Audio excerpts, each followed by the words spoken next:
लेकिन मैं इस फिक्र को सिर्फ एक तरह से चिन्हित करना चाह रहा था या रेखांकित करना चाह रहा था, अंडरलाइन करना चाह रहा था कि यह अब हमारे सामाजिक स्वभाव का हिस्सा बनता जा रहा है, जो ज़्यादा चिंता की बात है।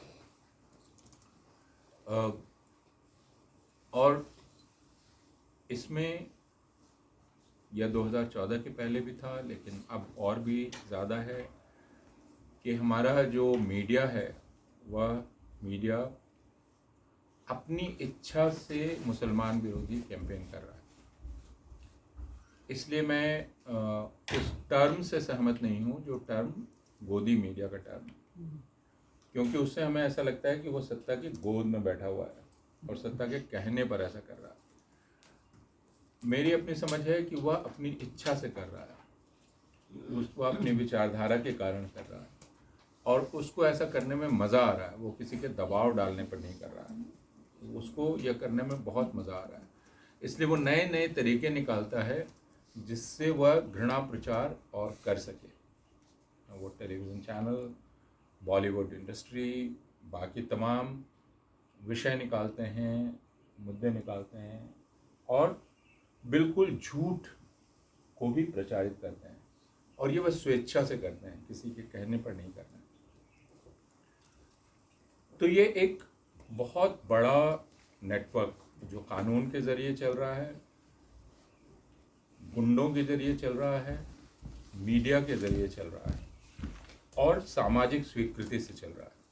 समाज उसको स्वीकार कर रहा है, समाज में उसको लेकर बहुत नफरत नहीं है और ये लगभग हर जगह आ गया है। उसके साथ एक दूसरी चीज़ जो जुड़ रही है, और वो एक अध्यापक होने के नाते मैं उसको देख रहा हूँ और उससे मुझे बहुत फिक्र होती है।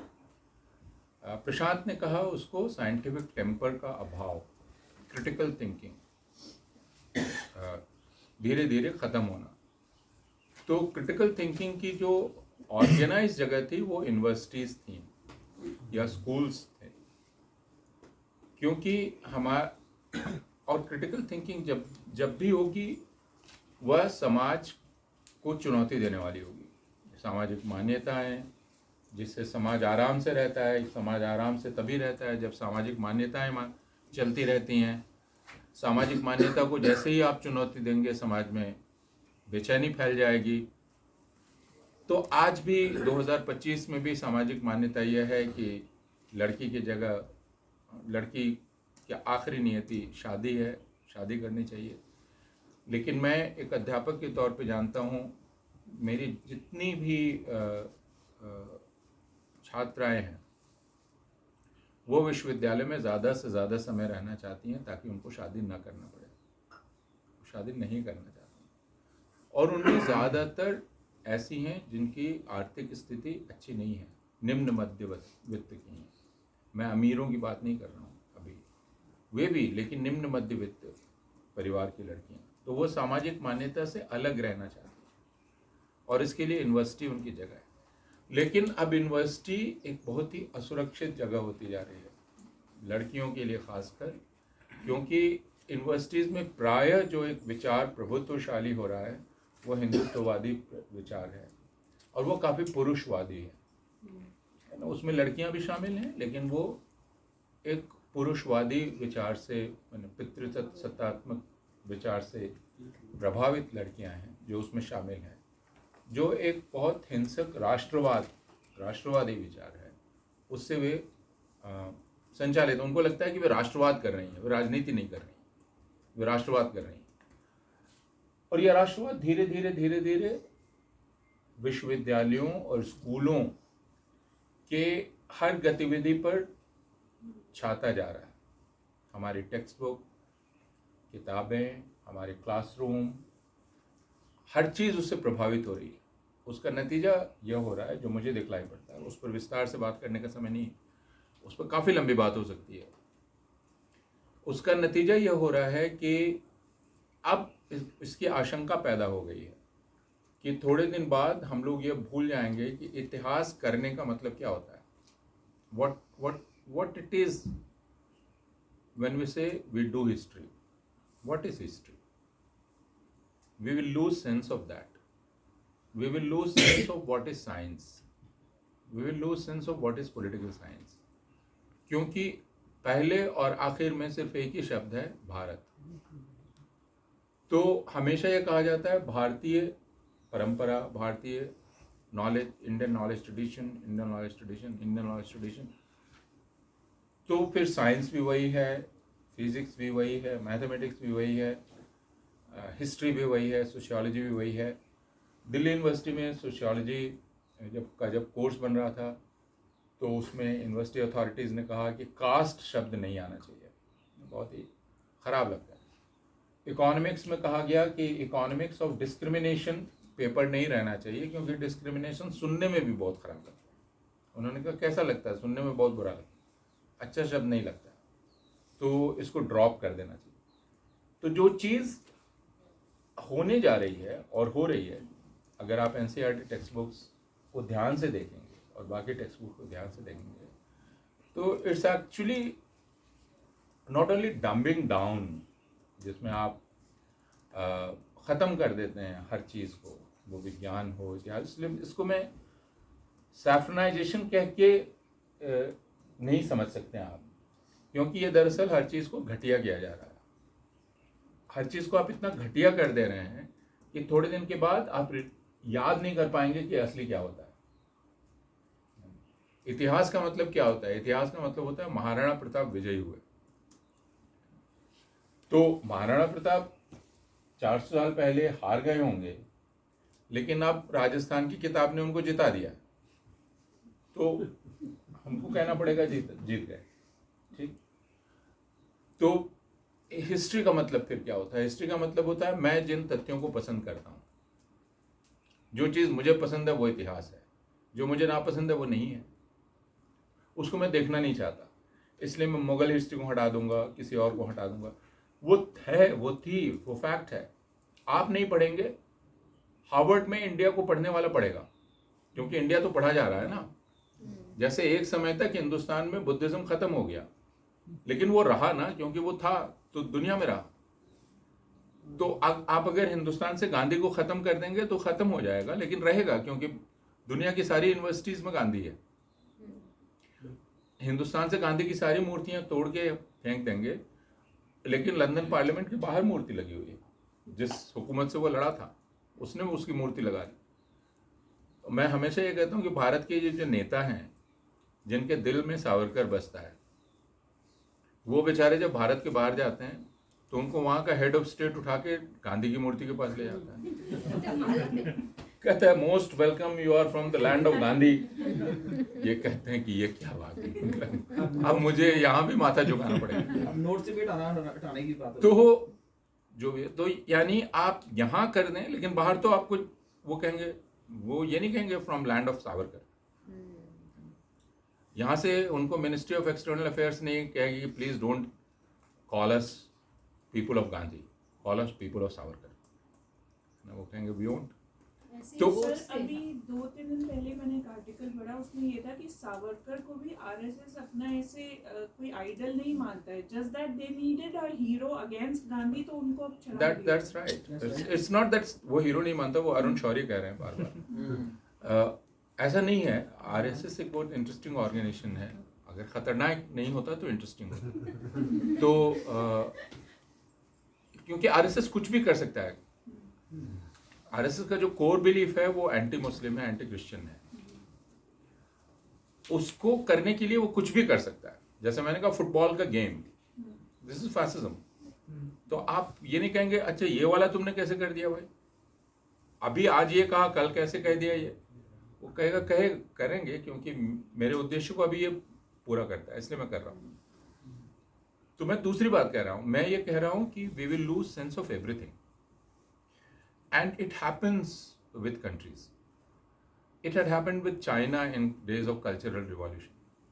So what we are witnessing in India is cultural revolution. Cultural revolution में चीन की कम्युनिस्ट पार्टी ने पूरी तरह से नॉलेज को खत्म कर दिया। टीचर्स वर बिरेटेड, टीचर को स्टूडेंट पीटता था, खुलेआम टीचर की पिटाई होती थी, जेल जा सकते थे, कुछ भी हो सकता था। तो ये एक तरह का कल्चरल रिवॉल्यूशन है जो हिंदुस्तान में हो रहा है, और ये खतरा है।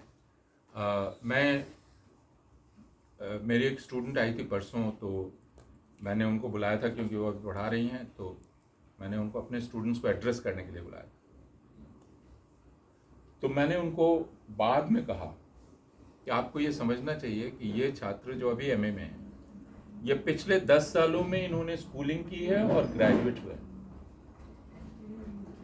तो आप इनको अपनी तरह ट्रीट नहीं कर सकती कि आपकी स्कूलिंग जो हुई थी और आप जो अंडर ग्रेड थी और आप जो एमए हुई थी, इनको वो सब नहीं मिला है, तो आप इनके साथ आपको दूसरे ढंग से पेश आना पड़ेगा। आप वो एजम्पशंस लेके नहीं चल सकते। जैसे मैं यहाँ कुछ एजम्पशंस लेके चलूंगा कि आपको मालूम है मैं बोल रहा हूँ, तो अंडरस्टैंडिंग पैदा होगी, लेकिन अब वो आधार नहीं है, तो क्लासरूम में हम लोगों के लिए मुश्किल होती है जब हम क्लासरूम में बात करते हैं, क्योंकि हमारे लिए कठिनाई होती है कि हम कहाँ खड़े हों। There should be a common ground. I should assume कि आप ये जानते हैं, मैं एमए में पढ़ा रहा हूँ, लेकिन मैं अब ये एज्यूम करके नहीं चल सकता, मुझे एश्योरेंस नहीं है, मुझे नहीं पता। तो इसलिए जो एक बड़े पैमाने पर हो रहा है, वो बड़े पैमाने पर है एक तरह का, उसको मैं कहता हूँ, हालांकि रेगिस्तान बुरी चीज़ नहीं होती है, लेकिन उसके लिए कौन सा मेटाफर लाया जाए जिसमें आप इडियोसी का रेगिस्तान बना रहे हैं। एक तरह की इडियोसी, एक मूर्खता का रेगिस्तान धीरे धीरे फैलता जा रहा है यूनिवर्सिटीज में, हर जगह। अभी एक वर्कशॉप हो रही थी, मेरे कमरे के बगल में माइक्रोफोन था, इसलिए सुनाई पड़ रहा था, लाउड स्पीकर। वो थी हिंदू अध्ययन केंद्र की वर्कशॉप, दिल्ली यूनिवर्सिटी ने एस्टैब्लिश किया। मुझे कोई समस्या नहीं है, आप हिंदू धर्म का अध्ययन कीजिए, लेकिन हिंदू धर्म का अध्ययन करने का मतलब हिंदू बनाना तो नहीं, और हिंदू धर्म का अध्ययन करने का मतलब हर लड़के के माथे पर चुटिया रहना तो नहीं। तो मैंने देखा कि उसमें हर लड़के के माथे पर चुटिया थी, मुझको कोई एतराज नहीं है फिर, लेकिन इसका मतलब अध्ययन का अर्थ आप बदल रहे हैं। एक दूसरे, वो मैन्युस्क्रिप्ट्स को लेकर वर्कशॉप थी, यानी मैन्युस्क्रिप्ट्स आप कैसे पढ़ें, जो बहुत सीरियस साइंस और आर्ट है, लेकिन उसमें मैं देख रहा था हर वक्ता जो आ रहा है वो श्लोक पढ़ रहा है, संस्कृत, हर श्लोक पढ़ रहा है। श्लोक की क्या जरूरत है? तुम आए हो ट्रेनिंग देने मैन्युस्क्रिप्ट की, तो तुम पहले कीर्तन क्यों कर रहे हो? तो अब विश्वविद्यालयों के साथ खतरा यह है, और जिसके चलते होगा क्या, जिसको मैं ये मानता हूं कि अब एक जो बड़ी आबादी है, वो बड़ी आबादी या तो कॉग्निटिव डिसोनेंस का शिकार हो गई है, या वो कॉग्निटिव डैमेज से सफर कर रही है। तो पूरे समाज का एक तरह का कॉग्निटिव डैमेज है, जिसमें कॉग्निशन, जिसको आप कहते हैं, किसी चीज को देखना, उसको कॉम्प्रिहेंड करना, उसको समझ पाना, we will lose that ability. हमें वो चीज नहीं समझ में आएगी, तो we are suffering from that, एक डैमेज हो गया है। क्लासरूम्स या यूनिवर्सिटीज जो दरअसल इसलिए अट्रैक्टिव जगह थी क्योंकि वो नई तरह की प्रॉक्सिमिटीज क्रिएट करती थी। जैसा मैंने कहा कि आप लोग आए, मिले, अलग अलग तरह के लोग मिले, अलग अलग नाम है, अलग अलग खाने पीने का। तो जब यूनिवर्सिटी में मैं आता हूँ तो मणिपुर के किसी लड़के से मिलता हूँ, मैं किसी मुसलमान से मिलता हूँ जिससे कभी नहीं मिला मैं आज तक अपनी ज़िंदगी में, मेरी परवरिश जैसी हुई, हो सकता है। तो मेरी नई मित्रताएं बनती हैं, लेकिन अब यूनिवर्सिटी में आइसोलेशन हो रहा है, मुझे बहुत स्पष्ट दिखलाई पड़ता है। साइलेंसेस हैं, कुछ लोग बात नहीं करते हैं क्योंकि उनको मालूम है उनका बात करना उनके लिए सुरक्षित नहीं है, इसलिए वो चुप रहते हैं, उनके पार्टिसिपेशन नहीं है। डिपार्टमेंट एक ही तरह के हैं। जो अपॉइंटमेंट्स हो रहे हैं डिपार्टमेंट्स में दूसरी तमाम जगह, ये जानना सबके लिए बहुत ज़रूरी है। वो सिर्फ ये नहीं कि वो राइट विंगर हैं, लोग कहते हैं अरे हर सरकार अपनी तरह के लोगों को अपॉइंट करती है। सिर्फ यह मामला नहीं है कि वो राइट विंगर हैं, मामला यह है कि वो मीडियोकर हैं और third rater, they can not teach, पढ़ा नहीं सकते। अंग्रेजी का अध्यापक, दिल्ली यूनिवर्सिटी में अंग्रेजी का अध्यापक अंग्रेजी नहीं बोल सकता है। Delhi university post graduate department अंग्रेजी नहीं बोल सकता। ऐसे टीचर्स हम अपॉइंट कर रहे हैं। चुटकुला जैसा था जो मुझे मालूम पड़ा कि एक शिक्षक को उन्होंने अपॉइंट कर दिया Shri Ram college of commerce में, गुजरात से आया था, वो पहले ही दिन क्लास में बेहोश हो गया। तो मैंने कहा वो थोड़ा ईमानदार था, क्योंकि उसको मतलब वो कांप गया सोच के कि मतलब ये मुझे पूरी जिंदगी करना पड़ेगा, तो मैं कर ही नहीं सकता। भाग गया वो गुजरात से, वापस चला गया। ईमानदार आदमी था, लेकिन बाकी लोग ढीठ होते हैं। 15 मिनट लेट आते हैं, 30 मिनट, उसके बाद कुछ बोलते हैं अरे इतना कम तुम लोग हो, इतना नहीं हो, 10 मिनट पहले चले जाते फिर उसके बाद 10 मिनट उसमें जाते हैं, उसके बाद 10 मिनट गपशप करते हैं, राष्ट्र कितना महान हो गया, और फिर 10 मिनट पहले चले जाते हैं, फिर वो रजिस्ट्रार हो जाए। क्योंकि हाँ फिर कुछ हो जाता है। ये मैं सिर्फ इसलिए कह रहा हूँ कि एक बहुत बड़ी दुर्घटना हो रही है जिसका एहसास समाज को नहीं है, जिसका एहसास उसको कोई करा नहीं रहा है कि ये तुम्हारे साथ हो रहा है, तुम्हारे बच्चों के साथ हो रहा है, ये चीज़ तुम्हारे साथ हो रही है। और ये कोई एहसास क्यों नहीं करा रहा है? क्योंकि जो एहसास कराने वाले हैं, जिसको आर्टिकुलेट सेक्शन कहते हैं, बोलने वाला सेक्शन, उनके बच्चों के लिए जगह है। अशोका यूनिवर्सिटी, जिंदल यूनिवर्सिटी, जहाँ से वो सीधे प्रिंसटन चले जाते हैं, वो गेटवे ऑफ इंडिया है। गेटवे ऑफ इंडिया मतलब गेटवे आने के लिए नहीं, जाने के लिए। तो आप अशोका में जाइए, जिंदल में जाइए, आप क्रिया यूनिवर्सिटी में जाइए एंड फ्लाई स्ट्रेट। हालांकि अब वहाँ डोनाल्ड ट्रंप आ गया, कहता आओगे तो तुरंत भेज देंगे, हथकड़ी बेड़ी पहुँचा पाएगा। तो लेकिन जो आर्टिकुलेट सेक्शन है, जो ये बतला सकता है लोगों को, वो धोखा कर रहा है, वैसे ही जैसे इसने स्कूल के समय धोखा किया था और विड्रॉ कर गया था पब्लिक स्कूल से, वैसे अब वो पब्लिक इंस्टीट्यूशन से विड्रॉ कर रहा है। और उसमें मेरे जैसे लोग भी हैं, यानी जो अध्यापक हैं वो अपने बच्चों को दिल्ली यूनिवर्सिटी के अध्यापक अशोका में भेज रहे हैं। अब हम अपने दोस्तों को यह सलाह नहीं देते कि डीयू में एडमिशन कराओ, हम सलाह नहीं देते, औकात है अशोका में करा दो। उसको पता तो रहेगा कि हिस्ट्री होती क्या है, ज्योग्राफी होता क्या है, साइकोलॉजी होती क्या है। दिल्ली यूनिवर्सिटी में साइकोलॉजी की जा रही है, इंडियन साइकोलॉजी, जिसका स्रोत कहाँ है? वेद है।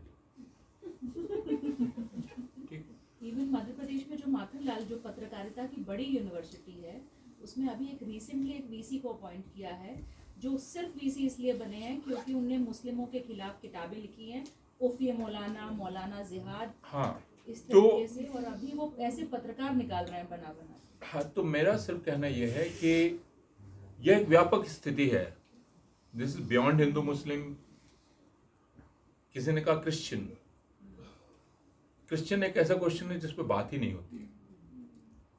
पिछले साल 800 अटैक्स के मामले रिकॉर्ड किए गए, कई अनरिकॉर्डेड हैं, जितने रिकॉर्ड हुए आप मान सकते हैं उससे दोगुने अनरिकॉर्डेड, और वो डेली ऑकरेंस है। जैसे हिमाचल में, उत्तराखंड में, यूपी में, मध्य प्रदेश में किसी पादरी को पीट दिया, किसी को जेल में डाल दिया, किसी के घर में घुस गए, किसी की बर्थडे पार्टी को जाकर ब्रेक किया, यह कह के कि ये बर्थडे पार्टी नहीं है, ये दरअसल धर्मांतरण की पार्टी है ना। तो क्रिश्चियंस का ये लगभग डेली एक्सपीरियंस है, लेकिन वह कहीं नेशनल कॉन्शियसनेस में वह चीज़ है नहीं, कहीं उस पर कोई डिस्कशन भी नहीं होता। यह पूरी परिस्थिति है। अलावा इसके कि अगर अब लार्जर, भी मैं इंटरनेशनल इस पे नहीं जा रहा हूँ, उस पर आगे आप लोग बात करेंगे, जो लार्जर नेशनल कॉन्टेक्स्ट है, उस लार्जर नेशनल कॉन्टेक्स्ट में ये कह सकता हूँ मैं संक्षेप में कि यह जो सरकार है और यह जो पार्टी है, यह जैसे सिर्फ और सिर्फ एक मेजॉरिटी क्रिएट करने बनाने में इसकी रुचि है ना, उसी तरह सिर्फ ये एक ही कॉन्स्टिट्यूएंसी को एड्रेस करना चाहती है, और वो कॉन्स्टिट्यूएंसी है हिंदी स्पीकिंग कॉन्स्टिट्यूएंसी। यानी बिहार, उत्तर प्रदेश, मध्य प्रदेश, राजस्थान, हिमाचल, छत्तीसगढ़, बाकी से इसको कोई लेना नहीं। बाकी जगह भी काम कर रही है, ऐसा नहीं कि इंटरेस्ट नहीं है। तमिलनाडु में भी है, तमिलनाडु में काफ़ी सक्रिय है। तमिलनाडु में भी बाबरी मस्जिद जैसी स्थिति पैदा की जा रही है कुछ जगहों को लेकर, और कई मस्जिदों को लेकर। वहाँ वायर ने हाल में रिपोर्ट की थी, आप पढ़ सकते हैं कि वहाँ ये केरल में ये कर रहे हैं। लेकिन ये जो भी कदम उठाते हैं, वो 370 का कदम हो, वो कोई भी कदम हो, वो सिर्फ और सिर्फ इन प्रदेशों को ध्यान में रख के करते हैं। क्योंकि जब 370 उठाएंगे तो इधर के लोग खुश हो जाएंगे, मिला लिया कश्मीर को, आखिरी तौर पे मिला लिया। तो सारी पॉलिसीज, सब कुछ, अगर रिसोर्स एलोकेशन आप देखेंगे, डिजास्टर रिलीफ में एलोकेशन देखेंगे, सब कुछ देखेंगे, तो वो दिखलाई पड़ेगा वो नॉर्थ इंडिया सेंट्रिक है। बहुत स्पष्ट रूप से प्रोनाउंस्ड और ब्रेजन, बिना छिपाया हुआ डिस्क्रिमिनेशन तमिलनाडु, केरल के खिलाफ, वो चाहे बाढ़ के समय हो या दूसरे नेशनल डिजास्टर के समय हो। जो एलोकेशन है वो, या बंगाल में रिकॉर्डेड है। आप किसको नेशनल डिजास्टर डिक्लेयर करते हैं, किसको नहीं करते हैं, किसमें तुरंत प्रधानमंत्री जाता है, किसमें नहीं जाता है, किसमें कितना अनाउंस हो रहा है, किसमें कितना नहीं हो रहा है, ये बहुत क्लियर है। तो मणिपुर के बारे में सारे लोग हैरान हैं, बहुत सारे लोग, कि क्यों नहीं बोले, क्यों नहीं बोले, क्यों नहीं बोले? क्योंकि नॉर्थ इंडिया को उससे कोई लेना देना नहीं। मणिपुर चलता रहे, मणिपुर खत्म हो जाए, नॉर्थ इंडिया के कॉन्शियसनेस में वो नहीं है, इसलिए बीजेपी की भी कॉन्शियसनेस में नहीं है। और बीजेपी के लिए सबसे फायदेमंद है कि हर जगह ऐसा फ्रैक्चर हो जाए जिसमें फिर कोई कॉमन वॉइस नहीं रहे। और मणिपुर अब परमानेंटली फ्रैक्चर्ड सोसाइटी, और इसमें बीजेपी का मिशन एकदम अकॉम्प्लिश्ड है कि मणिपुर में अब कुकी-जो और मैतेईस के बीच अभी बहुत लंबे समय तक किसी भी तरह के संवाद की कोई संभावना नहीं। ये बीजेपी ने चाहा था, ये बीजेपी ने हासिल कर लिया। तो हम इस एक ऐसी परिस्थिति में हैं, अब इसमें हम क्या करेंगे, कैसे करेंगे, कैसे आगे बढ़ाएंगे, डेमोक्रेसी के ख्याल को कैसे जिंदा रखेंगे, नॉलेज के ख्याल को कैसे जिंदा रखेंगे। There is something called knowledge, there is something called thinking, there is something called dialogue, there is something called disagreement. ऐसा भी हो सकता है कि प्रशांत भूषण की कार्यशाला के सेशन में मैं उन्हीं को क्रिटिसाइज कर सकूं, यह भी संभव है। मैंने ये संभव है, यहाँ हम एक दूसरे से असहमत हो सकते हैं, ये संभव है। यह सेंस धीरे धीरे समाज से गायब हो रहा है, और यह सबसे ज़्यादा खतरनाक है डेमोक्रेसी के लिए और कॉन्स्टिट्यूशन के लिए और कॉन्स्टिट्यूशनल प्रिंसिपल्स के लिए। इसको हम, इनमें से बहुत सारी चीज़ों को बचा कर रखना होगा। जैसा मैंने कहा, sense of community of justice को बचा के रखना पड़ेगा कि हिंदुस्तान में सारे लोग जस्टिस का ख्याल भूल न जाए।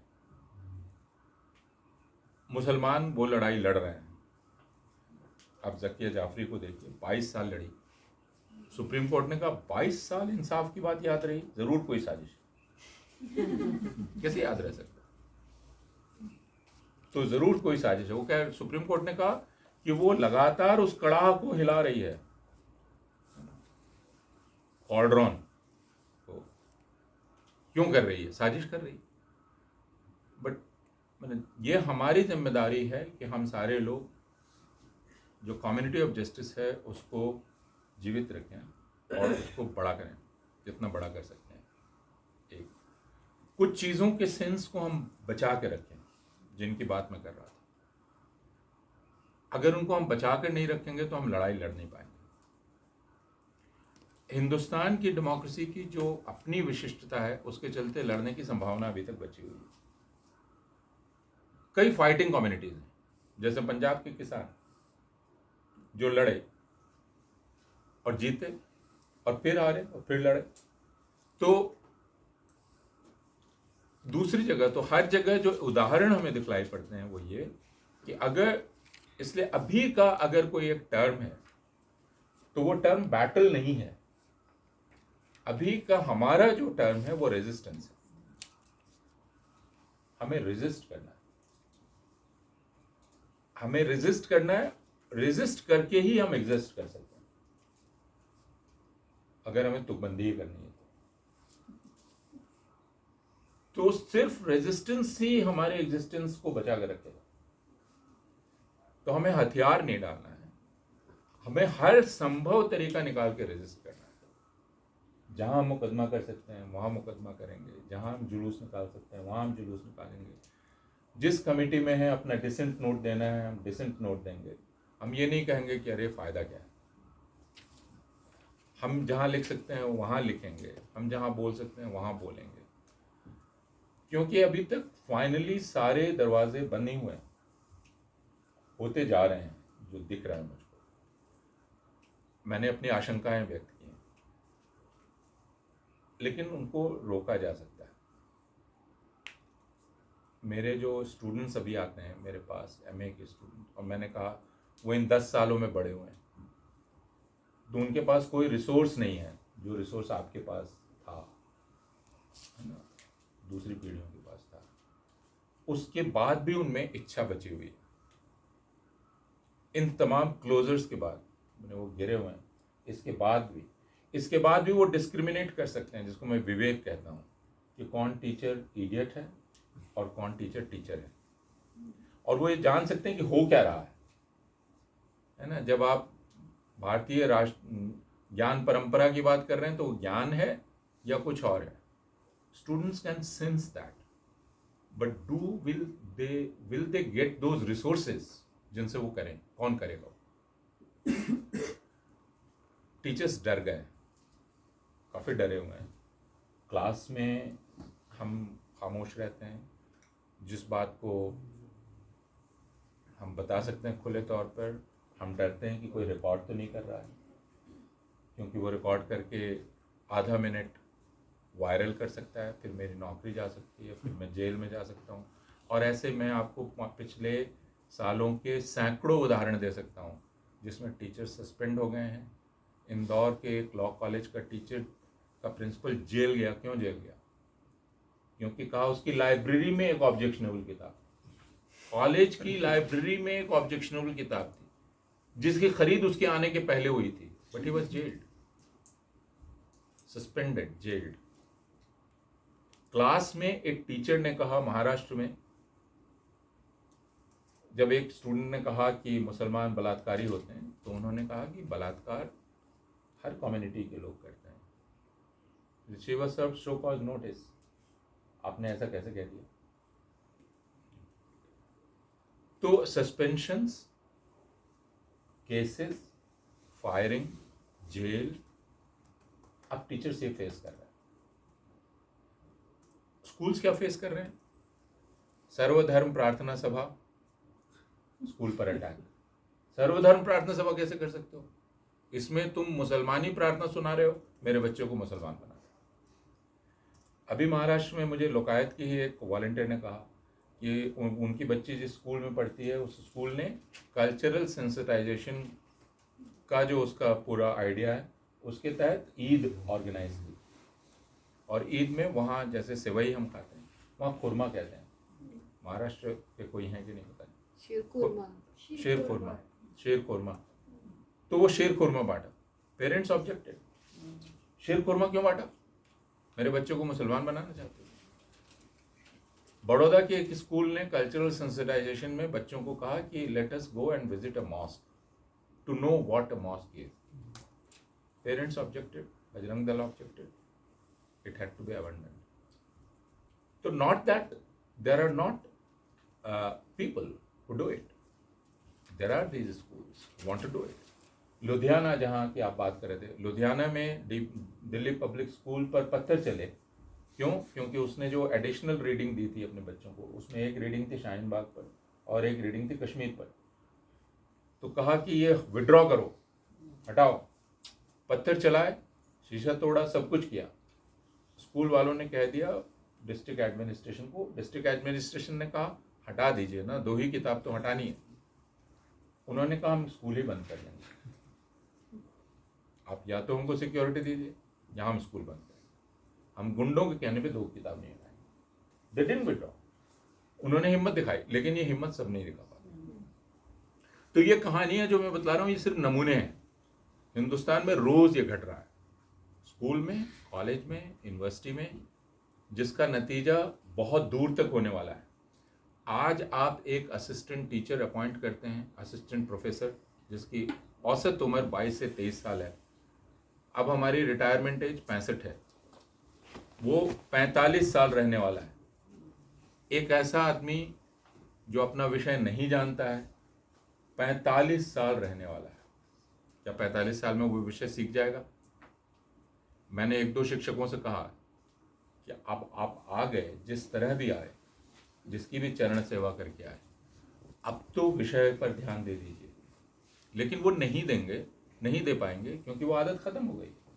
पिछले 5-7 साल में वो दूसरा काम कर रहे हैं, किताब कहीं और है, विषय कहीं और है, कहीं दरबार लगाने से, शाखा में जाने से नौकरी मिली है, वही करते रहना है, उसमें बहुत मेहनत नहीं लगती है।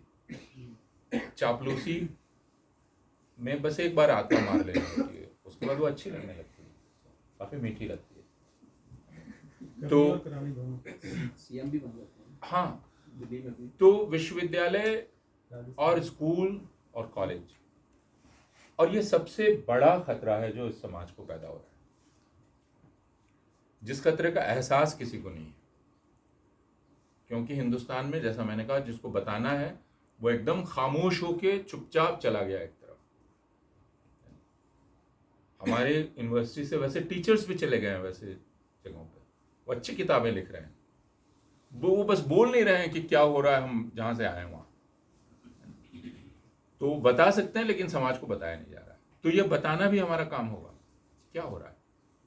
पेरेंट्स को, माता पिता को, समाज को, छात्रों को जो निकल रहे हैं उनको, वो यूनिवर्सिटी से भी निकलेंगे तो उनको वो चीज़ देना जो यूनिवर्सिटी में मिलनी चाहिए थी, नहीं मिल रही है। यूनिवर्सिटी में नाटक होते थे, नाटक नहीं होते हैं। यूनिवर्सिटी में डिबेट, डिस्कशन, सेमिनार होता था, जो अब नहीं हो रहा है। हमें जगह नहीं मिलती है, कोई कमरा नहीं मिलता है। मैं प्रोफेसर हूँ, अगर मैं कहूँ कि मैं नवशरण जी को बुलाना चाहता हूँ बोलने के लिए, मुझे कमरा नहीं मिलेगा। मोहम्मद को बुलाना चाहता हूँ, कमरा नहीं मिलेगा। मैं ऐसी वर्कशॉप करना चाहता हूँ, कमरा नहीं मिलेगा। लेकिन मैं एक राष्ट्रवादी कार्यक्रम करूँगा, मुझे तुरंत मिल जाएगा। तो यह चीज़ भी उपलब्ध कराना अब हमारा काम है, यानी विश्वविद्यालय को विश्वविद्यालय से बाहर चलाना हमारा काम है, जो एक तरह से आप कर रहे हैं। ये यूनिवर्सिटी का काम है जो यूनिवर्सिटी को करना चाहिए। ये सारे काम हैं जो हम सब कर सकते हैं, लेकिन ये चर्चाएं आप लोग आगे करते रहेंगे। 5 बज चुका है और जो चाहती थी कि मैं चला जाऊं वो चली गई। तो कश्मीर वाली बात हुई नहीं, उसमें सिर्फ मैं ये कहना चाहता हूँ, कश्मीरी पंडितों के कश्मीर से भगाए जाने का समर्थन कोई नहीं करता है। लेकिन आप इस पद्धति पर सोचिए कि जब 2002 के गुजरात की बात होती है या अभी जैसी बात हो रही थी वह बात होती है, तो यह सवाल क्यों उठा दिया जाता है कि कश्मीर के पंडितों का क्या। मुझसे एक छात्र ने पूछा कि सर कश्मीर के पंडितों का क्या।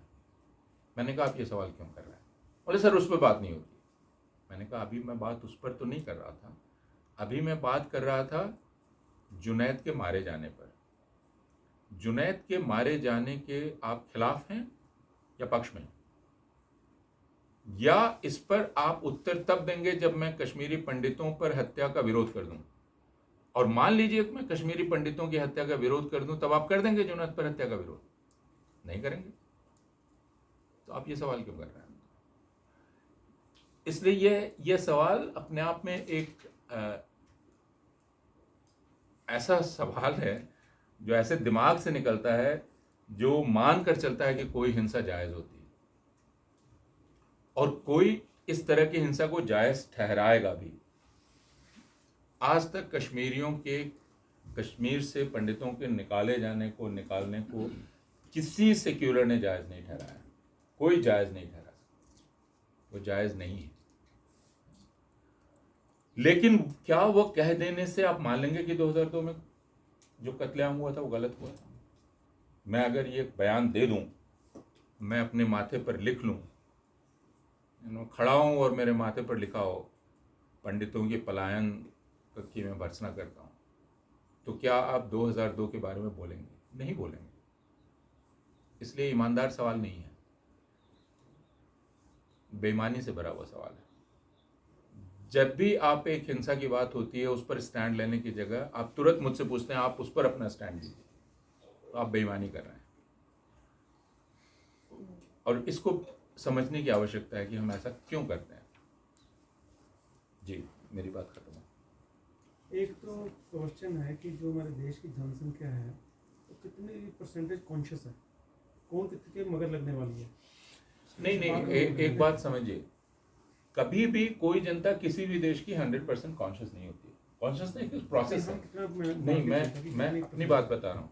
मैं 25 साल पहले तक, 30 साल पहले तक, या उसके भी थोड़ा पहले तक, मैं फेमिनिज्म नहीं जानता था। तो मैं कह सकता हूं कि इस मामले में मैं बिल्कुल ही अनएडुकेटेड था और मेरी कॉन्शियसनेस एकदम क्रूड लेवल की थी। धीरे धीरे मैं कॉन्शियस हुआ। तो कॉन्शियसनेस एक प्रोसेस है, कॉन्शियस होना एक प्रोसेस है। 100% आबादी कभी पूरी तरह कॉन्शियस नहीं होती।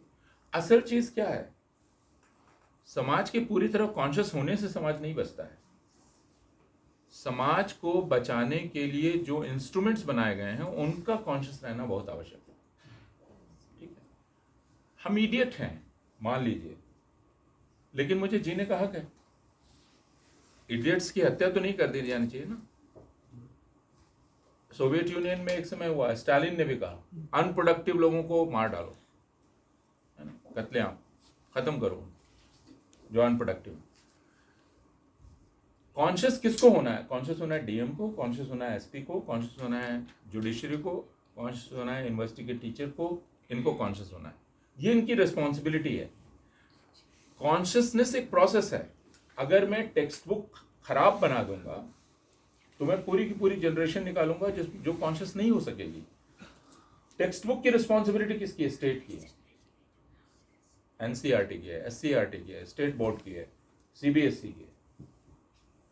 तो समाज धीरे धीरे, समाज कुछ मामलों में कॉन्शियस हो जाता है, कुछ मामलों में वो बहुत पिछड़ा रहता है। एक ही व्यक्ति किसी एक मामले में हो सकता है एक कम्युनिस्ट हो जो मजदूरों के मामले में तो बहुत ही आगे बढ़ा हुआ हो, लेकिन औरतों के मामले में बहुत ही पीछे हो, जिसको कास्ट की समझ ही ना हो, उसको खुद को ट्रेन करना पड़ेगा।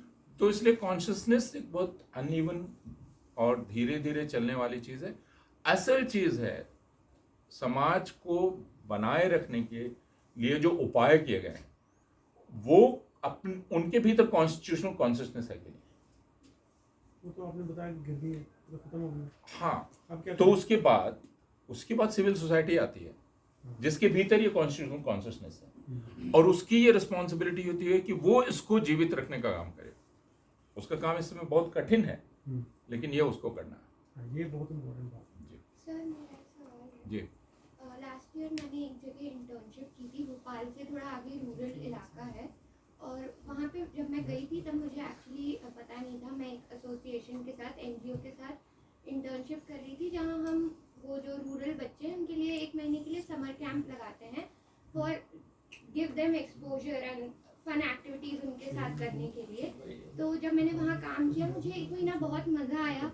उसके बाद अभी जब मैं यंगशाला के साथ काम कर रही थी, मैं अपने एक टास्क करने के लिए उन्हीं बच्चों के पास दोबारा गई, एंड मैंने बाद में नोटिस किया कि वहीं गांव के ही पास आरएसएस के इंस्टीट्यूशंस हैं जो लड़कियों को वहाँ पे एजुकेट करते हैं, और मतलब उनका उस विलेज पे पूरा कंट्रोल है। आइडियोलॉजिकली उन्होंने अपना पूरा प्रचार प्रसार फैला रखा है।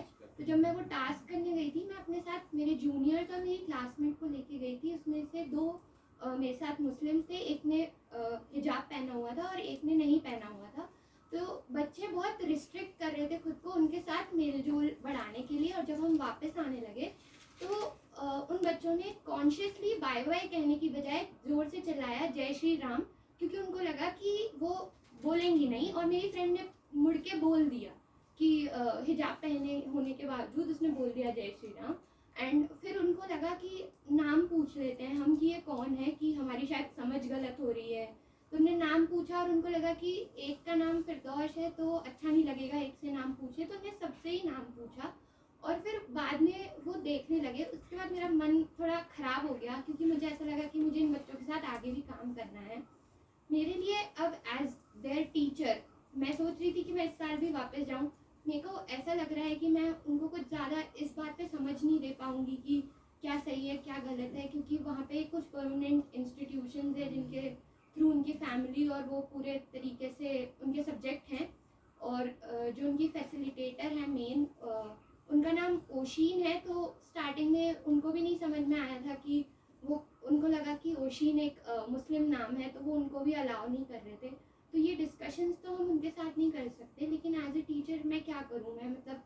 मैं वहाँ वापस जाना चाहती हूँ, लेकिन मेरा मन थोड़ा ख़राब हो गया है। लेकिन फिर मैं उन बच्चों को देखती हूँ कि वो मुझे इंस्टाग्राम पे फॉलो कर रहे हैं, मेरी एक्टिविटीज़ को देख रहे हैं। मैं डांस करती हूँ, मैं शिवजी बनी थी तो मैंने अपनी उसी फ्रेंड के साथ फ़ोटो डाली जो हिजाब में खड़ी है। मैं अब एज ए टीचर उस चीज़ को समझ नहीं पा रही हूँ कि मैं क्या करूँ। देखिए, कोई नुस्खा नहीं है। आप एक ख़ास कॉन्टेक्स्ट में हैं, आप एक ख़ास परिस्थिति में हैं और उसको नेगोशिएट आप ही करेंगे।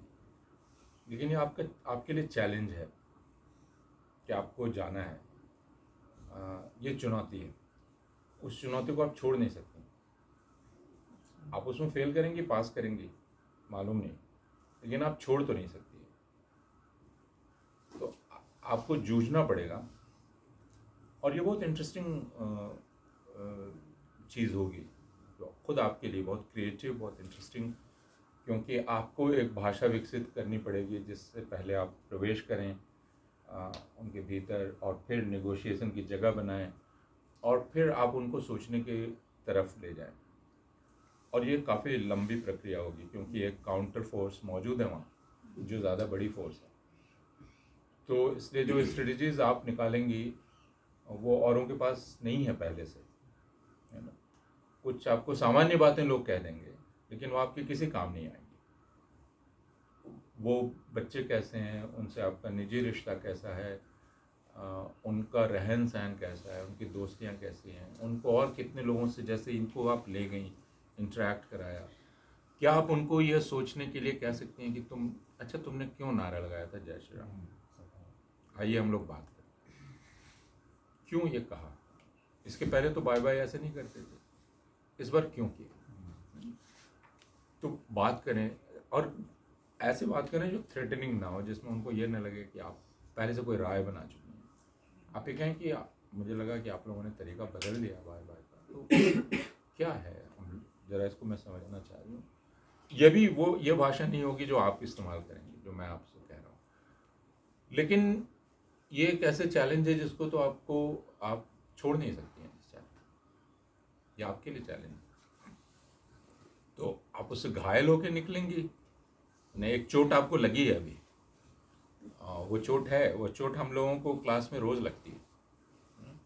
अगर टीचर्स को कोई ध्यान से देख ले तो पूरा उनकी देह जख्मी होती है, मतलब अंदर की देह जख्मी होती है, क्योंकि उनको कई तरह की चोटें लगती हैं और उसके बाद वो डील करते हैं। तो आप टीचर हैं, आपको डील करना पड़ेगा। और वो बच्चे हैं, आप हमेशा ध्यान रखिए, चीन के एक बहुत बड़े कथाकार थे जिनका नाम था लूशुन की एक बड़ी मशहूर कहानी है, जिसको हम लोगों ने आज से कोई 40 साल पहले या उसके भी पहले उसको ड्रामेटाइज किया था। तो उस कहानी का शीर्षक है एक पागल की डायरी। एक पागल की डायरी में एक वाक्य है अंत में कि अभी तक बच्चों को आदमी का गोश्त खाने की आदत नहीं पड़ी है, बच्चों को बचा लो। अभी तक उनको वो आदत नहीं पड़ी है आदमी का गोश्त खाने। हमारा काम है बचा लेना, हथियार डाल नहीं देना।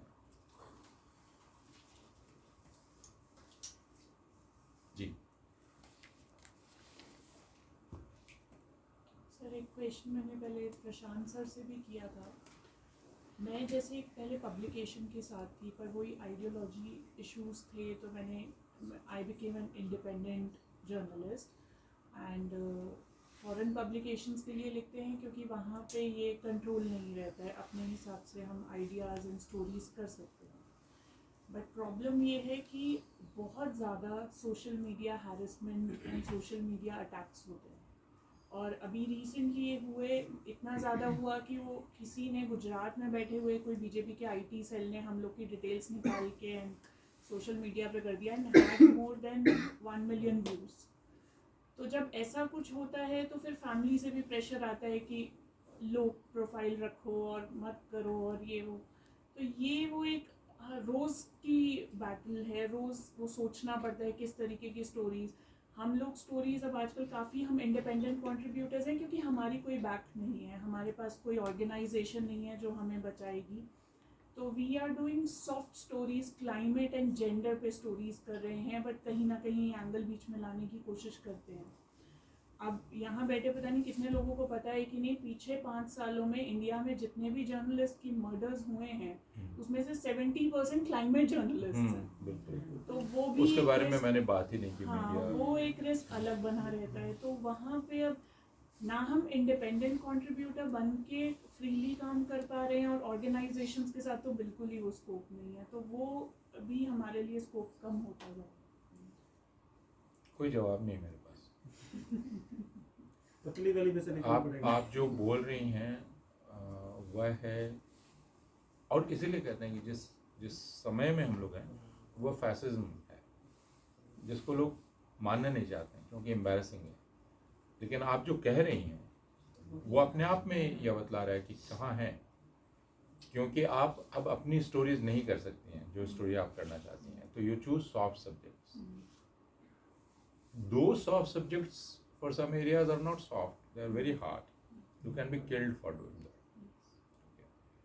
दिल्ली आप बची रह सकती हैं, फरुखाबाद नहीं, ऊना नहीं, बस्तर नहीं। अभी वो उस यंग जर्नलिस्ट को मार के टैंक में डाला था, वहाँ से हमने 2 जर्नलिस्ट को बुलाया था हाल में, और उनकी कहानी सुन के लगा कि वो तो सुबह से रात तक मौत के बीच में कभी भी मर सकते हैं। इस पोस्ट के नीचे बहुत लोगों ने कमेंट किया है कि ये तो गौरी लंकेश 2.0 होना चाहिए। हाँ, तो अब लेकिन ये लिखा जा रहा है। आपकी नियति है, जिसका आपके मित्र को एहसास नहीं होगा। जो भी मित्र होगा वो कहेगा एग्जेजरेट कर रही है ना, एग्जेजरेट कर रही हो, यू आर बीइंग हाइपर। सब कुछ ठीक है, कहाँ कुछ गड़बड़ है, एनडीटीवी चल रहा है, सब कुछ ठीक है, यू आर बीइंग हाइपर। ऐसा मत हो जाओ। आपको ये सलाह दी जाएगी, आपको कहा जाएगा कि आप एक साइकिक केस हो गई है, और हो जाते हैं लोग क्योंकि वो एबनॉर्मल दिखने लगते हैं, स्ट्रेस में रहते हैं। तो मैं जानता हूँ, मैं बहुत सारे यंग जर्नलिस्ट को जानता हूँ। एक जर्नलिस्ट जिनकी बात मैं बतला रहा था, वो अब हिंदुस्तान नहीं लौट सकते हैं, वो इत्तेफाक से बाहर चले गए थे और वो वहाँ अटक गए हैं क्योंकि उन्होंने ऐसी स्टोरी की है कि वो अगर यहाँ लौटेंगे तो निश्चित रूप से जेल चले जाए। वो वहाँ अटक गए हैं, लेकिन वो वहाँ जिस वीज़ा पर अटके हुए हैं उसमें वहाँ भी वो हमेशा नहीं रह सकते। तो अब आप सिर्फ एक सोचिए कि उस एक नहीं, तो अब उस एक जर्नलिस्ट को मेंटेन करना, उसमें जो रिसोर्सेज लग रहे हैं, आप उसकी कल्पना कर लीजिए। वैसे ही ये बात मैंने नहीं की, लेकिन एक परिवार जो वायलेंस का शिकार होता है, एक परिवार, एक लड़का जो मारा गया, एक लड़का मारा गया, उसके बाद आप 5 साल तक सिर्फ उस परिवार को फॉलो कीजिए, क्या हो रहा है। वो पूरा एक सीरीज ऑफ रैक्स है, साइकोलॉजिकल, फिनेंशियल, इकोनॉमिकल। इसकी लोग कल्पना नहीं करते हैं कि वो दरअसल धीरे धीरे वो उसका कैस्केडिंग इफेक्ट है। एक है जो साइकोलॉजिकल केस हो जाता है उसके परिवार में, कोई और है कुछ और हो जाता है, एक ट्रिपल हो जाता है, किसी को दमे की बीमारी हो जाती है, क्यों होता है वहाँ, क्यों हो रहा है? एक जेल चले गए बच्चे, लोग कहें जेल ही तो गया है, बेल करा लीजिए, वकील की फीस, बेल की श्योरिटी कौन देगा? एक मामला है, उस एक मामले को जब आप देखने लगेंगे तो पता चलेगा कि ये इतना बड़ा है। इसकी जो इनॉर्मिटी है, उस इनॉर्मिटी को बाकी लोग महसूस नहीं कर सकते हैं। आप जो कह रही हैं, लोग कहेंगे ट्रोलिंग ही तो है, it's not hurting you, is it hurting you? यही हुआ है। Are you physically injured? You are यही नॉट। हुआ है। क्या मैंने, तुम इतना ज्यादा क्यों बना रही हो बात को भाई? बढ़ा चढ़ा के इसी तरह आप लोग बोलते रहते हैं, भारत को बदनाम करते हैं। अब मेरे एक बहुत घनिष्ठ संबंधी ने मुझे कहा कि अब ये लोग तो गुंडे, वो उनके समर्थन में बोल रहे थे, लेकिन मतलब वो मेरे साथ सहानुभूति व्यक्त करते हुए ही बोल रहे थे कि आपको तो समझना ही चाहिए था कि ये लोग गुंडे हैं। ये मुझसे सिंपैथाइज किया जा रहा है, यानी मुझे मशवरा दिया जा रहा है कि आपने मूर्खता क्यों की? तो आप जो पत्रकारिता कर रहे हैं वो मूर्खता है, कोई भी जो कर रहा है वो मूर्खता है। आप उसके बिना भी जीवित रह सकती हैं। और प्रॉब्लम ये है, वो स्ट्रेस सिर्फ बाहर का नहीं है, वो घर का भी है, क्योंकि फैमिली में भी 50% लोग सपोर्टर्स हैं। तो फैमिली में 50% सपोर्टर होंगे, 50% आपको इडियट कहेंगे, है ना? कहेंगे you are doing unnecessary things, मत कीजिए। कुछ लोग कहेंगे आप में हमारे ऊपर आफत ला रही हैं, आप मेरे कर रही केस हैं। में तो एज अ न्यू मॉम मुझे तो बोला जाता है कि घर पे बैठो, इनको देखो, मतलब ये सब क्यों, अपने लिए भी रिस्क है और इनके लिए भी risk है। एग्जैक्टली। तो इसलिए मेरे पास उसका कोई, मैं जानता हूँ, मैं इतने सारे जर्नलिस्ट को जानता हूँ जिनके पिछले 10 साल में नौकरी चली गई, जिन्होंने नौकरी छोड़ी भी, चली नहीं गई, वो हैव लेफ्ट देयर जॉब्स, क्योंकि उनको लगा कि हम यहाँ जर्नलिज्म नहीं कर पाएंगे। और उसके बाद वो कैसे जी रहे हैं, उनके पास कैपेबिलिटी है, ऐसा नहीं है कि दे आर नॉट केपेबल, लेकिन वो कैसे जी रहे हैं, कैसे 2 जून की रोटी कमा पा रहे हैं। समाज को तो इसकी चिंता नहीं है, क्योंकि समाज को पता नहीं है कि क्या हो रहा है। जी मेरा एक सवाल है, असल में हम लोग यूनिवर्सिटीज़ के साथ काम कर रहे हैं भोपाल में, अच्छा, और जिस प्रकार से आपने भारतीय ज्ञान परंपरा का भी उदाहरण दिया, फिर हमारे यहाँ एक आत्म शिविर लगता है हाँ। जो कल्चरल डिपार्टमेंट करता है, और मालूम। उसमें शंकराचार्य की पीठ पर ले जाया जाता है और बहुत फैंसी चीज़ें की जाती हैं और बहुत मैसिव स्केल पर हो रहा है। मालूम। और इस पूरी परिस्थिति में युवाओं के साथ बातचीत करना बहुत कठिन हो जाता है। मतलब अगर हम लोग पिछले 2-3 सालों की बात करें तो अगर हमने 1000 लोग युवाओं को रीच किया है तो शायद उसमें से हम 10-15 ही निकाल पाते हैं जिनके साथ हम इस प्रकार की थोड़ी बहुत गहरी बात कर पाते हैं। तो बहुत मुश्किल हो रहा है यूनिवर्सिटीज़ में, क्योंकि ये सब स्टेट स्पॉन्सर्ड हो रहा है, और जिस प्रकार से वो संसाधन उपलब्ध करा रहे हैं युवाओं को, एकदम अलग तरीके के संसार में उनको ले जाया जा रहा है। फ्लाइट से ले जाएंगे, 3rd AC में ले जाएंगे, एकदम हाईफाई सुविधाएं उपलब्ध कराया जा रहा है। सर इसी में एमपी का नया ऑब्सेशन है to make world records.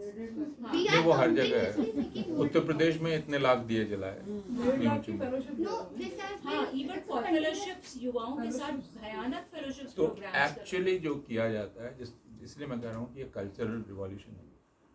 Actually जो किया जाता है वो है corruption of minds. You corrupt minds, आप करप्ट कर दें माइंड्स। जैसे आप जमीन को में ऐसे केमिकल्स डाल दें कि फिर उस पर कुछ ना उपजे, तो अगर आप माइंड्स को करप्ट करेंगे तो फिर वो सोच नहीं पाएंगे। और युवा बहुत खुश है क्योंकि चंद नहीं। लोगों को 1.5 लाख मिल रहा है। हाँ नहीं, तो खुश देर नहीं है, और कि यार खुश है, और वो तरीके अलग अलग हैं। जैसे एक तरीका ये है कि वो हर 15 आदमी पर किसी एक को एक हाँ, पदाधिकारी मैं बना देता हाँ, बिल्कुल। है ना। तो कोई एक पदाधिकारी हो गया, कोई एक कुछ हो गया, तो वो खुश है क्योंकि उसको पावर मिल गया। और उसके बाद अभी उसकी इज्जत होती है, कॉलेज में जाता है, कहीं भी जाता है तो उसको हर जगह स्वागत किया जाता है। ये दिल्ली यूनिवर्सिटी, ये भी हर कॉलेज में हो रहा है। तो और इसमें काफ़ी पॉम्प एंड शो है, पैसा बहुत है, फूल बहुत आता है, नाश्ता खाना सब कुछ आता है। नेताओं के साथ उठना बैठना, मतलब हर तरह का हाँ, उनको फिर एक जो तरह का- ताकतवर लोग हैं उनके साथ आप फोटो खिंचवाते हैं, प्रिंसिपल के साथ आप बैठ सकते हैं, सब कुछ कर सकते हैं। सेंस ऑफ पावर है जो दी जाती है, अब वो एनएसएस के साथ ही कर रहे हैं। वो सबके साथ कर रहे हैं। वो जो एबीवीपी है, एबीवीपी के साथ एक नई संस्था बनी है वहाँ, उसका नाम मैं भूल गया, अंग्रेजी में नाम है उसका। यंग थिंकर्स फोरम, नहीं, हमारे यहाँ तो एक यंग वो एक अलग है, फोरम यंग है, थिंकर्स हाँ। फोरम जो उन्होंने बनाया है। Young दिल्ली यूनिवर्सिटी में professionals उसका अलग नाम है, वो अलग है। दिल्ली यूनिवर्सिटी में उसका अलग नाम है। और वो बहुत तो लेकिन ये है, तो इन सब के जरिए मकसद है करप्शन ऑफ माइंड्स। और जैसा आप कह रही हैं, हमारे लिए बहुत ही ये जो इनॉर्मिटी है टास्क की, कि आप 15 लोगों से बात कर सकते हैं, वो 10,000 15,000 लोगों से बात करें। इसीलिए जब लोग कहते हैं क्या करें, तो मैं कहता हूँ कि किसी एक मैं उनका नाम भूल गया, लेकिन उनसे पूछा है कि फासिज्म से कैसे लड़ें, तो उन्होंने कहा उसका तरीका है उसको आने मत दो, जब आ जाएगा तो लड़ नहीं पाओगे, क्योंकि it's like that virus which enters and disables the motherboard, then you are unable to do anything because the motherboard is corrupt. तो मुझे नहीं मालूम कि हम अभी तक वहाँ हैं कि नहीं हैं, हमारे पास रिसोर्सेज हैं कि नहीं हैं। तमिलनाडु में कभी कभी लगता है कि तमिलनाडु से शायद आएगा, केरल से आएगा, कहीं और से आएगा, शायद हिंदुस्तान की डाइवर्सिटी से आ जाए, शायद यहाँ की जो कॉम्प्लेक्सिटी है उससे निकल कर आ जाए, शायद कुछ हो जाए, शायद कुछ हो जाए, शायद कुछ हो जाए। मैं इतना ही कह सकता हूँ। आप ये कह सकती हैं बहुत ही निराशाजनक नोट पे ख़त्म हो रहा है। तो नवशरण प्लीज़ आप इसको। मैं बिल्कुल मैं बात ही रेजिस्टेंस भी कर ऐसे नहीं जाने देंगे आप। नहीं, मैंने कहा था कि वर्ड इज रेजिस्टेंस, बिल्कुल जो आपने आवर वर्ड इज रेजिस्टेंस, और on that resistance depends our existence. और क्या, ऐसे थोड़ा। तो दैट विल डिफाइन, और उसको याद रखिए कि वो गांधी का है, उनके भतीजे थे शायद मगनलाल, तो वो खड़े थे और कोई किसी अंग्रेज ने कहा हटो, और गांधी ने कहा कि he won't move an inch, 1 inch नहीं हटेगा। तो टिके रहना है और रेजिस्ट करना है, चिकना नहीं हो जाना। वो ब्लैक poem थी when Mama Papa sat down, the whole world stood up. So या examples तो हैं। मैं पूछना चाह रही थी कि मैंने ये सुना था कि किसी ने कहा कि मुसलमान जो है उनमें यूनिटी नहीं है और वो रेजिस्ट नहीं कर रहे हैं, तो मुसलमान रेजिस्ट करना पॉसिबल भी है क्या मुस्लिम्स के लिए? क्या वो क्या करें? कैसे रेजिस्ट करें? मुसलमान कर रहे हैं रेजिस्ट, मैंने कहा वो कॉन्स्टिट्यूशनल तरीके से कर रहे हैं। They still believe in elections, they go out and vote for secular parties which betray them, which don't talk about them. वो उन पार्टीज को वोट करते हैं जो उनके बारे में एक शब्द बात नहीं करती। तो वो उनकी यही तो रेजिस्टेंस है, और क्या रेजिस्टेंस होगा हमारा इलेक्टोरल पॉलिटिक्स में। दूसरा कॉन्स्टिट्यूशनल रेजिस्टेंस है कि मैं हर रोज अदालत जा रहा हूँ। ज़किया जाफरी 22 साल जाती रही।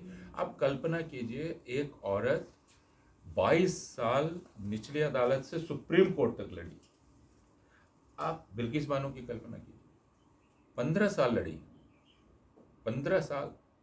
और ठीक है, बिल्किस बानो को दोस्त भी मिले, यानी आप सोचिए 19 साल की एक लड़की प्रेग्नेंट, उसके सामने उसकी बच्ची को मार दिया गया, उसका रेप हुआ, मास रेप। उसकी खुशकिस्मती थी कि उसका शौहर उसके साथ रहा, और फिर बाकी लोग भी मिले। लेकिन उसने 15 साल में कितनी बार शहर बदले होंगे ये लोगों को नहीं पता है। उसको कितनी बार गाड़ी बदल के अदालत ले जाया गया ये लोगों को नहीं पता। लेकिन वो लड़ी, 15 साल खड़ी रही। उसको ब्राइब करने की कोशिश हुई, लाखों रुपए देने की कोशिश हुई, हटी नहीं। मुझको बहुत हैरानी होती है जब मैं देखता हूँ एकदम अनपढ़ मुसलमान जिसका भाई मार दिया गया किसी लिंचिंग में, वो अदालत में टिका हुआ है। अरे मतलब मैं तो हैरान हो जाता हूँ। कि ये कौन सा सेंस है जिससे वो टिका हुआ है। इस दौर में बड़े बड़े बिके जा रहे। नहीं, आप मैं सिर्फ मुसलमानों का उदाहरण दे रहा हूं, आप उनको देखकर सोचिए वो कैसे टिके हुए हैं। पढ़े लिखे नहीं हैं, कॉन्स्टिट्यूशन नहीं पढ़ा है, कानून की किताब नहीं पढ़ी है, कैसे वो हर पेशी पर कैसे जाता है, वो फेस कैसे करता है अपने गांव के गुंडों को, बाकी लोगों को। मुस्लिम्स रेजिस्ट कर रहे हैं। मुस्लिम्स ने कभी आपस में यूनिटी चाही नहीं, that's not a good thing, होना नहीं चाहिए। हमें कभी भी पूरी यूनिटी एक दूसरे में नहीं होनी चाहिए, हम सबको अलग अलग रहना चाहिए। आखिर जो ये कॉन्स्टिट्यूशनल डेमोक्रेसी है, रिपब्लिक है, इसकी बेसिक यूनिट है इंडिविजुअल थिंकिंग, ग्रुप थिंकिंग नहीं, इंडिविजुअल थिंकिंग। कभी भी इंडिविजुअल को ग्रुप में रिड्यूस नहीं करना है, कभी भी इंडिविजुअल वॉइस को स्लोगन में कन्वर्ट नहीं करना है। इंडिविजुअल वॉइस होनी चाहिए, उसको हमेशा स्लोगन में नहीं जाने देना। तो इसलिए मुस्लिम्स में यूनिटी नहीं है और नहीं होनी चाहिए। मुस्लिम्स हैव वोटेड डिफरेंटली, हर समय उन्होंने एकजुट होकर कभी वोट नहीं किया, ये मिथ है। जिन लोगों ने स्टडी किया है वोटिंग पैटर्न का, वो जानते हैं मुस्लिम्स ने हर समय अलग अलग ढंग से वोट किया है। हाँ, एक उनका है, बीजेपी को उन्होंने वोट नहीं किया। लेकिन आप मुझसे ये अपेक्षा नहीं कर सकती हैं कि मैं अपने टॉर्मेंटर को वोट दूं। जो मुझे रोज गाली दे रहा है, मैं उसको भी जाके वोट दे दूं, तब साबित होगा कि मैं असली डेमोक्रेट हूं। तो मुस्लिम्स यूनाइटेड नहीं रहे हैं और ये अच्छी बात है। मुस्लिम्स का रेजिस्टेंस है वो कॉन्स्टिट्यूशनल है, उसमें हिंदूज कितने उनके साथ हैं ये प्रश्न है। लेकिन आप ये भी ध्यान रखिए कि जो भी मुकदमे लड़े जाते हैं, क्योंकि अभी वहीं पर हो रहा है इलेक्शंस, कोर्ट, और मुस्लिम्स बोल रहे हैं। आप इतने यंग मुस्लिम जर्नलिस्ट इस बीच खड़े हुए हैं, आप ट्रोलिंग की बात कर रही थी, मुझे बहुत हैरानी होती है कि मैं पिछले 10 साल में मैं कम से कम 20 यंग मुस्लिम जर्नलिस्ट लड़कियों की बात कर सकता हूँ जो इतनी करेजस हैं कि वो वायलेंट सिचुएशन में जाके रिपोर्ट करती हैं। वो राइट गेट अब्यूज, राइट।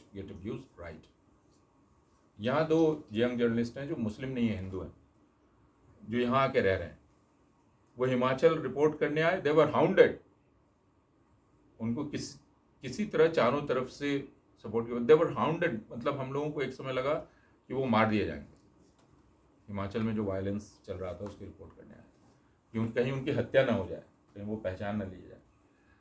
तो इन 20 सालों में आप कंपेयर कीजिए, आज पिछले 60 साल 20 साल में मुस्लिम वॉइसेस का उभरना, यंग मुस्लिम वॉइसेस का, confident, they are staking their claim, या हम कहीं जाने वाले नहीं हैं, वो बोल रहे हैं। आप वकीलों में देखिए मुसलमानों को बढ़ते हुए, मुसलमान कितने बढ़, तो वो कॉन्स्टिट्यूशनल रास्ते अपना रहे हैं। अब देखना यह है कि इंडियन रिपब्लिक उनको फेल करता है कि उनके साथ खड़ा रहता है।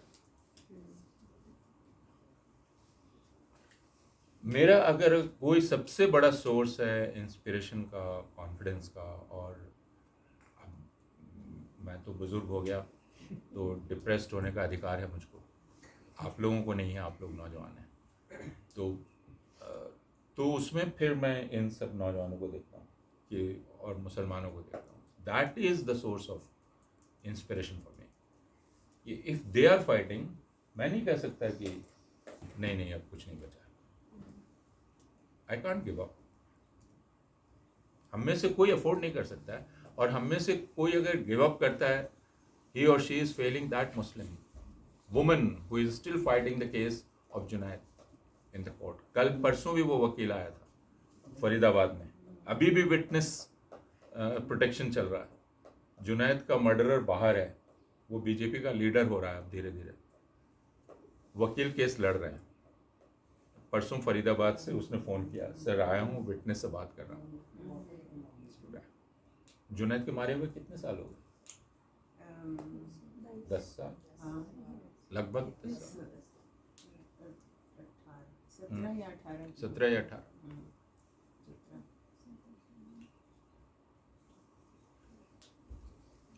सो ठीक है। आप सबको राहत दी जाए मोहम्मद साहब। जी हाँ, एक और राउंड कोई सवाल हो तो। आप एक अच्छा ऑर्गेनाइजर की तरह बिहेव कर रहे हैं। आखिरी बूंद तक निचोड़ लेनी है। हमारे कुछ दोस्त हैं जो दिन भर वर्कशॉप में बैठाते हैं, फिर शाम को फिल्म भी दिखाते हैं। अरे भाई, मैं थोड़ा बाहर टहलना चाहता हूँ। कहते नहीं। मुझे एक चीज बोलनी है। मैं हाँ। खुद दिल्ली यूनिवर्सिटी की स्टूडेंट हूँ और मैंने समाजशास्त्र पढ़ा है। अच्छा, और कहाँ से मतलब पढ़ा आपने? भारती कॉलेज से। अच्छा। और बहुत अफसोस के साथ मैं कहती हूँ कि आज अगर मुझसे कोई थ्योरी पूछ ले तो मैं बहुत डर जाती हूँ, क्योंकि मैंने थ्योरी नहीं पढ़ी है। और मेरे प्रोफेसर्स अफसोस के साथ ऐसे थे कि वो आते थे, रीडिंग ये इंपॉर्टेंट है, ये इंपॉर्टेंट है, ये इंपॉर्टेंट है करके चले जाते थे। और 3 साल में शायद 4 महीने के लिए गेस्ट प्रोफेसर आई थी, उन्होंने शायद मेरे को सवाल करना सिखाया और उनकी वजह से मैं शायद पूरा समझ पाई, सोशियोलॉजी को समझ पाई उन 4 महीनों में। आगे पीछे अगर आप मुझसे कुछ पूछ लो, मुझे नहीं पता है। और जब आप एजुकेटर्स की बात कर रहे थे तो मेरे दिमाग में सबसे पहले वो आई कि उन्होंने मेरे को इतना काबिल बनाया कि आज मैं युवाओं के साथ शायद बातचीत कर पाती हूँ कुछ मुद्दों पर, और उनके दिमाग में सवाल खड़े कर पाती हूँ कि अच्छा ऐसे नहीं तो ऐसा क्या कर सकते हैं हम कि हम इसको बदल सकें। तो मेरा बस एक छोटा सा सवाल है आपसे कि क्योंकि मैं खुद एक यंग इंसान हूँ और मैं खुद यंग लोगों के साथ काम कर रही हूँ और थोड़ा ऑन ग्राउंड अब काम कर रही हूँ भोपाल में लोगों के साथ, तो मैं ऐसे अपनी बात को सरल तरीके से कैसे उन तक पहुँचाऊँ कि उन्हें कनेक्शन फील हो, उन्हें समझ में आए और वो शायद और सवाल जनरेट कर पाऊँ उनके दिमाग में। 2 चीज़ें, मैंने थ्योरेटिकली आपको मजबूत होना चाहिए, जिसकी कमी आप महसूस करती हैं कि आप कहती हैं ना कि आई नीडेड थ्योरी, वो मिला नहीं। तो वो थ्योरेटिकल साउंड बेस बहुत आवश्यक है, क्योंकि दैट गिव्स यू कॉन्फिडेंस। आप जानती हैं कि क्या है, लेकिन उसके बाद सब कुछ कॉन्टेक्स्ट है। उसके बाद theory should not be your limitation. Marxist की लिमिटेशन क्या हो गई कि उन्होंने एक थ्योरेटिकल फ्रेम रखा और फिर उन्हें नहीं दिखा, तो फिर उन्हें पूरी रियलिटी ही समझ में नहीं आई। रियलिटी अनफोल्ड कर रही है, तुम उसको देखो और उससे एक रिलेशन बनाना सीखो। चूंकि थ्योरी है तो आप एक मजबूत जमीन पर खड़ी हैं, लेकिन उसके बाद थ्योरी आपकी लिमिट नहीं है। थ्योरी से आगे निकलने का साहस रखिए। अगर एक चीज में यह अब तक स्वीकार है कि ऐसे होता है, लेकिन वो वहां कारगर नहीं हो रहा है, तो आपको दूसरा तरीका अपनाना पड़ेगा और आप करेंगी और वो जायज होगा। तो असल चीज है हम सब लोगों के लिए एक लफ्ज जो रेजिस्टेंस के साथ है, दूसरा लफ्ज वह है एक्सपेरिमेंट। कि हमको लगातार अपने मेथड्स के साथ एक्सपेरिमेंट करते रहना पड़ेगा। ये वाला नहीं तो ये वाला, ये वाला नहीं तो ये वाला, ऐसे नहीं तो ऐसे, ऐसे नहीं तो ऐसे।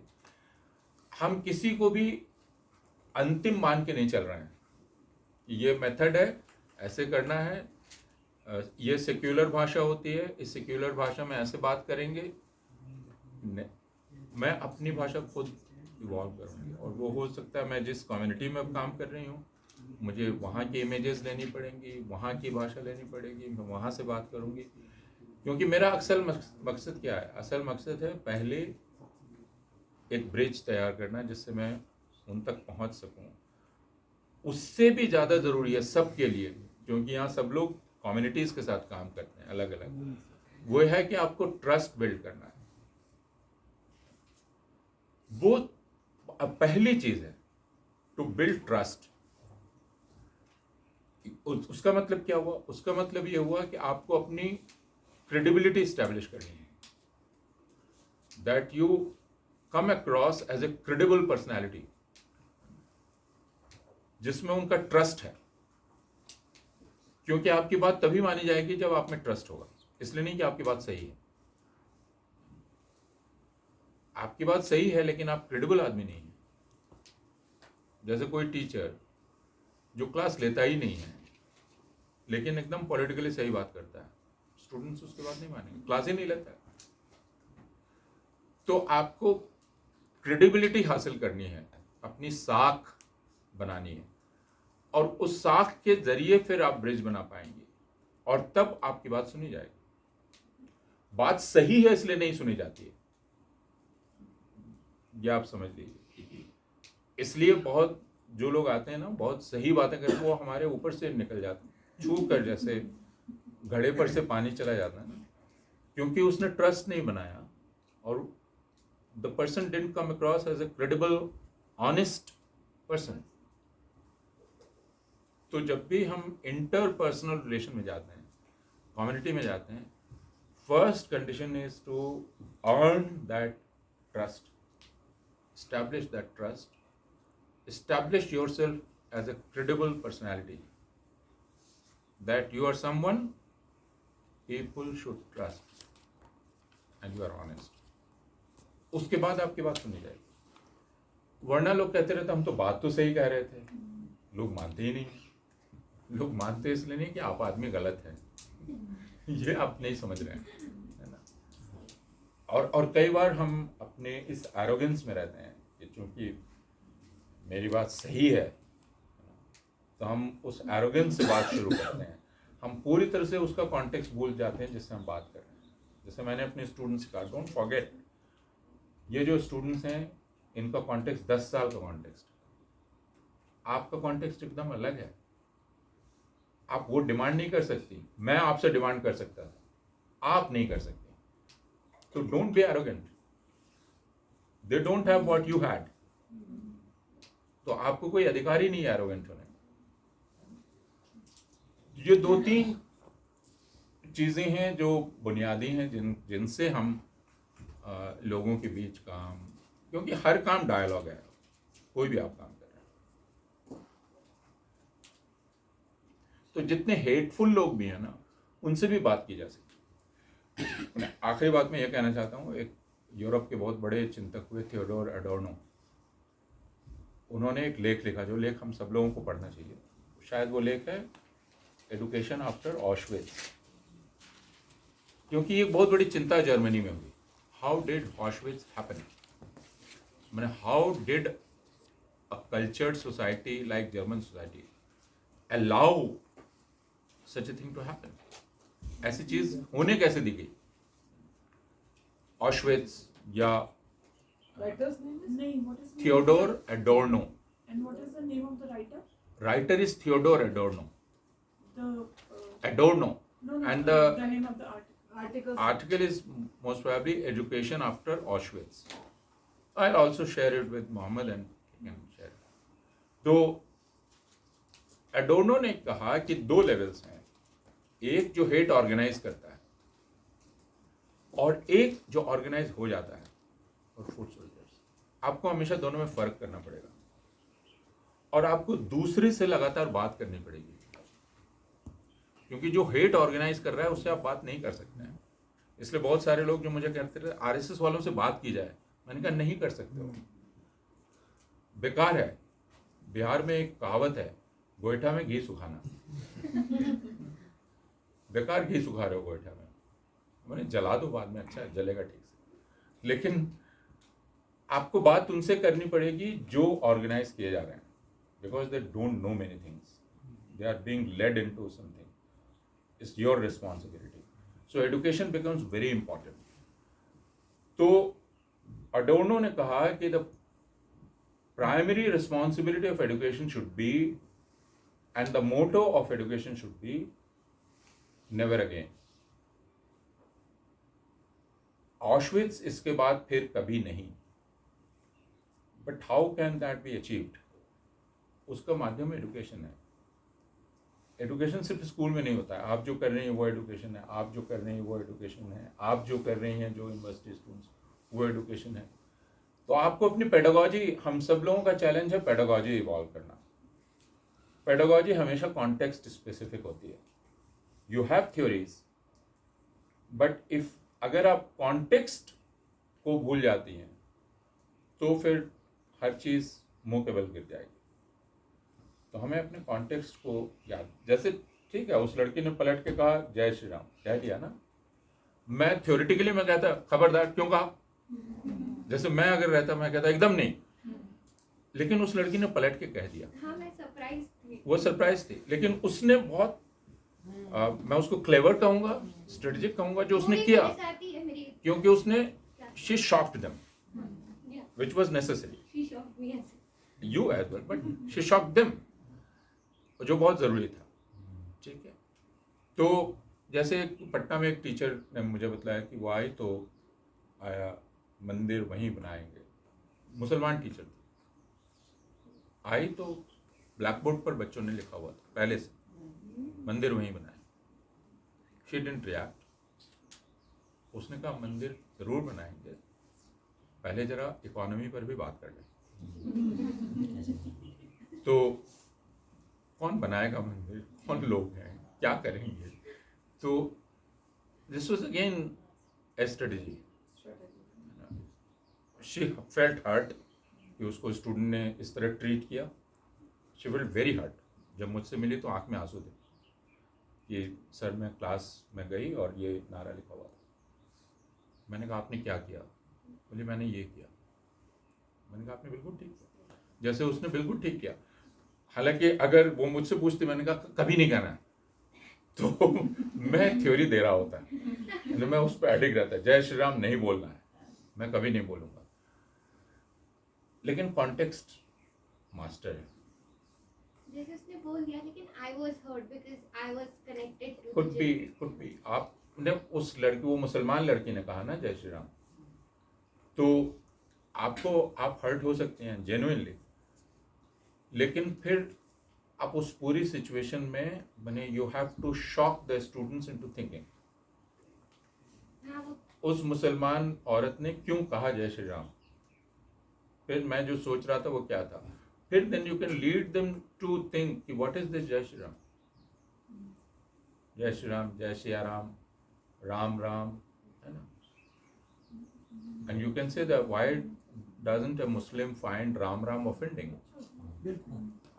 लेकिन राजस्थान में तो देखा जाए सब तो जैसे पश्चिम पार्ट ऑफ राजस्थान में पाकिस्तान से समर्थित जो सब है, राम राम कहते हैं। राम राम कहते हैं, उनका गुड मॉर्निंग गुड इवनिंग जैसे राम राम कहते हैं, इस है, प्रकार से। हर चीज राम राम। ये तो जैसे तो आप फिर आप लीड कर सकती हैं जय श्री राम से टू राम राम, एंड और आप बता सकती हैं कि व्हाट इज रॉन्ग विद जय श्री राम। सीताराम सर अभी तो ये भी आ रहा है कि सिया राम नहीं बोल सकते, क्योंकि सिया का नाम पहले नहीं आना चाहिए, औरत का नाम पहले नहीं आना चाहिए। जैसे है ना, जैसे बहुत से लोग सीताराम बोलते हैं, सिया राम बोलते हैं, तो जय श्री राम now का it's मतलब late. पर्याय बनाया इन्होंने। You have to take a call. या I think it's late now. तो आप कुछ शेयर करना चाहेंगे टीचर का नाम सभा में? डॉक्टर ट्विंकल स्विच नाम है उनका, उन्होंने मेरे को मदद सोचने करी। में। हाँ, मदद करी। डॉक्टर ट्विंकल वो LSR में पढ़ाती हैं। परमानेंट है, जी। सौभाग्य।